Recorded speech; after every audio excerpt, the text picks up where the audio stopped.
Friend, আজকে তোমাদের আলোচ্য বিষয় হচ্ছে কি জয়েনিং। বিভিন্ন ওয়ার্ড দ্বারা কিভাবে জয়েনিং করতে হয়, ক্লজ দ্বারা কিভাবে জয়েনিং করতে হয়, পার্টিসিপল দ্বারা কিভাবে জয়েনিং করতে হয়, সেই নিয়ম সম্পর্কে আলোচনা করা হবে। একটা একটা করে ওয়ার্ড আমি এখানে লিখছি আর ওয়ার্ডটা সম্পর্কে এক্সপ্লেন করছি, আর সেই ওয়ার্ড দিয়ে কীভাবে জয়েনিং করা হয় বা জয়েনিং করা যাবে সে বিষয়ে আলোচনা করছি। ঠিক আছে, সবাই ভালো করে দেখো। প্রথমে একটা ওয়ার্ড আমি লিখছি, ধরে নাও এখানে হু। এই হু ওয়ার্ডটা দিয়ে কি করব, জয়েনিং করব। ঠিক আছে, হু ওয়ার্ডটা দিয়ে কি করব, জয়েনিং করব। হু এর বাংলা মানে কি, যখন প্রশ্ন যখন করা হবে তখন হু এর মানে হচ্ছে কে। হু এর মানে কে, যেরকম হলো কি হু আর ইউ, তুমি কে। কিন্তু যখন হু দিয়ে কি হবে, জয়েনিং করা হবে, তখন হু এর মানে আর কি থাকবে না, কে থাকবে না। হু এর মানে তখন হয়ে যাবে কি যে। হু দ্বারা জয়েনিং করতে গেলে এর নিয়মটা কি হচ্ছে, নিয়মটা হচ্ছে যে ব্যক্তিবাচক যদি বোঝায় তাহলে হু দ্বারা জয়েনিং হয়। কোন বাচক বললাম, ব্যক্তি, মানে যাকে পার্সন বলা হচ্ছে। ব্যক্তিবাচক, ব্যক্তিবাচক এর ক্ষেত্রে, ব্যক্তিবাচকের ক্ষেত্রে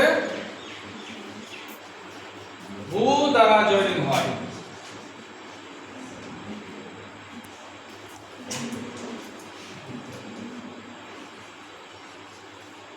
হু দ্বারা জয়েনিং হয়।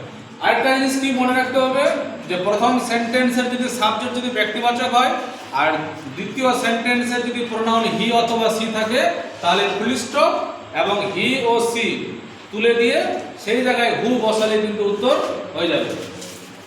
দেখো, দ্বিতীয় বাক্যে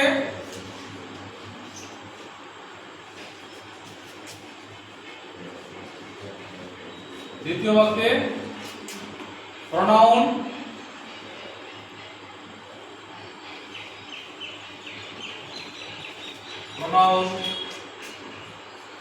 হি বা সি দেওয়া থাকলে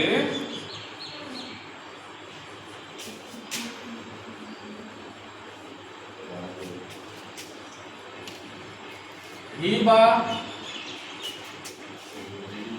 সি কে এবং এটা ফুল স্টপ দেওয়া থাকবে। ঠিক আছে, এটা ফুল স্টপ তুলে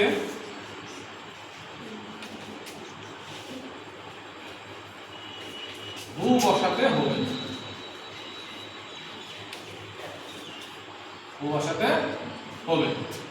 ঠিক আছে, এই কাজ করলে কিন্তু জয়েনিংটা হয়ে যাবে। তবে দেখতে হবে কি, প্রথম যেটা সেন্টেন্স রয়েছে সেই সেন্টেন্সের সাবজেক্টটা ব্যক্তি আছে কিনা। ব্যক্তি বলতে কি বোঝায়, পারসন। এই দেশে ছেলে হতে পারে, মেয়ে হতে পারে। দেখো এক্সাম্পল একটা দিচ্ছি, দেখো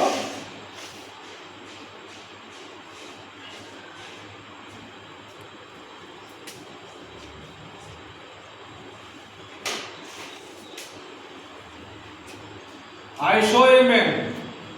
I saw a man. He is my friend. এই হু দিয়ে কি করবো, জয়েনিং করবো। ঠিক, কোশ্চেন লিখলাম I saw a man, আমি একটা মানুষকে দেখেছিলাম। He is my friend, সে আমার বন্ধু। তাহলে সে বলতে এখানে কে বলতো, হি মানে হচ্ছে a man, একটা মানুষ। এটা এখানে আছে কি না, এ ম্যান এর এখানে কি হচ্ছে, প্রোনাউন হিসাবে এখানে দেখানো হয়েছে কি হি। তাহলে এবার নিয়ম অনুসারে কি করব, এখানে দেখো হি আছে, ফুল স্টপ আছে, এটাকে আমি গোল করলাম। ঠিক, এবার এই জায়গার পরিবর্তে কি করব বলতো, ফুল স্টপ আর হি তুলে শুধুমাত্র আমি এখানে হু লিখবো। কি লিখবো, হু। এই হু লিখলে কিন্তু উত্তরটা রাইট হয়ে যাবে। তাহলে দেখো, I show a man who is my friend, who is my friend। তাহলে কি হলো, I saw a man, আমি একটা মানুষকে দেখেছিলাম, who is my friend, যে হয় আমার বন্ধু। এই হচ্ছে অ্যানসার। বুঝা গেল তো? ওকে, রাইট ফার্স্ট।